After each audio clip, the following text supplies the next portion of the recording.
I was not, Mark, up until before Saturday, I was not a bench Cade McNamara guy. I Yeah, simply said I'd like to see Sullivan get more time. I was. Well, but I said I'd like to see Sullivan get more time.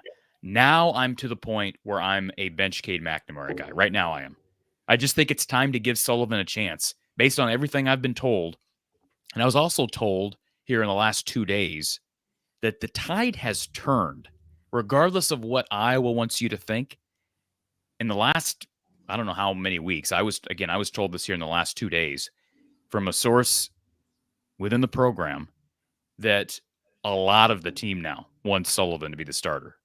A lot of the team. And that was not this same source, I remember in August, told me, no, a lot of people still want Cade to be the starter, even though there's a feeling like Sullivan's right there. Most of the team wants Cade. Not anymore. Not from what I was told here in the last 48 hours.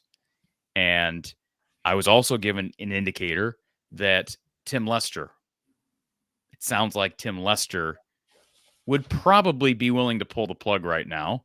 And I'm not saying it's all Kirk. I don't want to, I know there's a number of cooks in the kitchen. Kirk even referred today during his press conference to group decisions. He did defer back to Tim ultimately for personnel stuff. But I'm just going by what I was told from a pretty good source that Tim Lester would like to be using Brendan Sullivan more than he's using right now. I don't typically read into comments, but if you recall, as we were monitoring this quarterback battle in August, we had a number of discussions where I brought up comments that Tim Lester made comparing Cade McNamara. He was not comparing Cade McNamara and Brendan Sullivan, but he was making a comment about Cade McNamara's development, then Brendan Sullivan's development.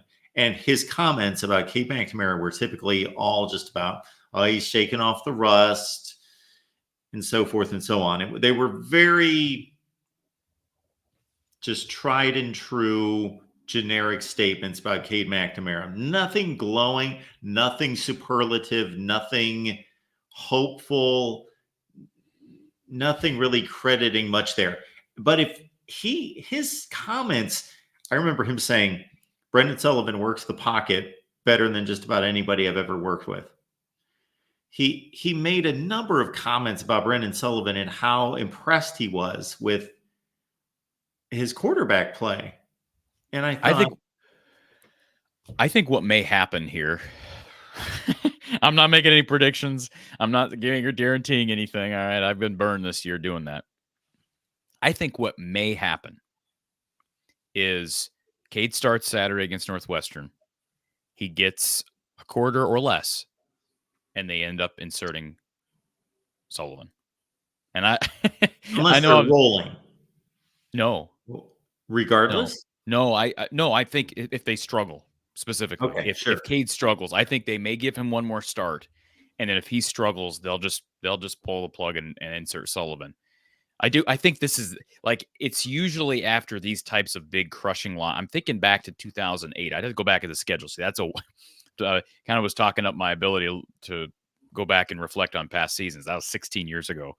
But if I recall when they made the switch from from Christensen to Stanzi. And remember, Christensen, not same situation, but Mark, isn't that aren't there some parallels there? He was sort of like the chosen guy because he was a high 4-star quarterback out of high school. And, Cade is not a 4-star. Well, he was a 4-star out of high school, but he comes in from Michigan, accolades. Everybody's praising the guy. Sounds like he got some NIL money at different times than back in 2008. But you almost feel like there's some hesitation to go with the guy that may just be better because he didn't have that hype prior. But eventually they made that change and it turned out for the best, and they didn't win a Big Ten championship in 2008. Now that set up a really good 2009. And unfortunately, Iowa doesn't have the personnel potential to do that next year. But with the portal, I'm not going to be Debbie Downer totally, that you can do more in the portal now. You can't lose as much. You couldn't lose as much back then and get back as quick as you can now if you're good in the portal. And maybe Tim Lester can be part of that that effort, assuming Kirk Ferentz returns in 2025. But I think that would be the best thing for Iowa right now. I know that sounds like I'm stating the obvious, but when you have a team that has played their way out of the playoff conversation, played their way out of the Big Ten title conversation, and has subpar quarterback play. The perception, the idea is that Sullivan will be the starter next year. And so I understand people that say, play the guy now, even if they are even, because he's going to be the quarterback next year. What else is Cade playing for this year? And I totally understand that line of thinking. But I think there's a good chance Sullivan would be better right now anyways. So that would be what, to me, keeps my, not that I'm invested in this, Mark, right? I'm invested in this show and invested in my show. So I'm going to be following regardless. But I think what would captivate the fans right now is if they did exactly what I think they may do. I think fans would love to just see in the depth chart that Sullivan's number one.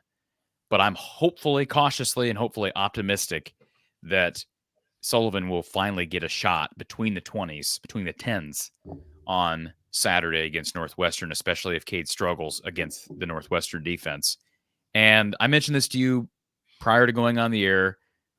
Again, I'm being very cautious with how much I read into, but I was not there in person for the press conference with Kirk today, but I've watched hundreds of Kirk Ferentz press conferences over the years, and I saw less and less of an uncomfortableness from Kirk, if that makes sense. Like typically when he's been faced, and maybe that part of that is in the past, it's also involved his son. So maybe there's a difference why he's not as uncomfortable addressing the offensive woes now. But typically when he's been challenged on the quarterback position, which has been a regular thing here for years, he gets real uncomfortable. You can just tell, knowing Kirk, watching him enough, and, he starts doing this and just all these different things that he does. And I saw less of that today. And he was, I thought, reading between the lines, a little more complimentary of Brendan, and kept saying that, we're confident with both guys. And he's probably said that in the past, but it just felt a little different with his tone. That's why I think we may see Sullivan after Cade gets a shot. He is listed as the top guy on the depth chart. Hey, wouldn't it be cool if Sullivan just got the start against his former team? Wouldn't that be cool? I mean, hey, probably give Jacob Gill a little bit boost. He's had a couple of quiet games in a row. You're just checking off a list of reasons why Brendan Sullivan, and I agree with all of them. And develop, many of them we were talking about 6 weeks ago, 9 weeks ago. Reese Vanderzee has emerged as maybe the future at receiver. He and Jacob Gill, at least for the next year. Why not give Brendan Sullivan more time with the ones, not just in practice, but in games, to where those guys can get some chemistry? And I think fans potentially could be really excited about, even though, it's going to be hard to see 10 wins in the schedule next year. You look at Sullivan, a mobile quarterback, by all accounts, more of a gamer. I hate to say that.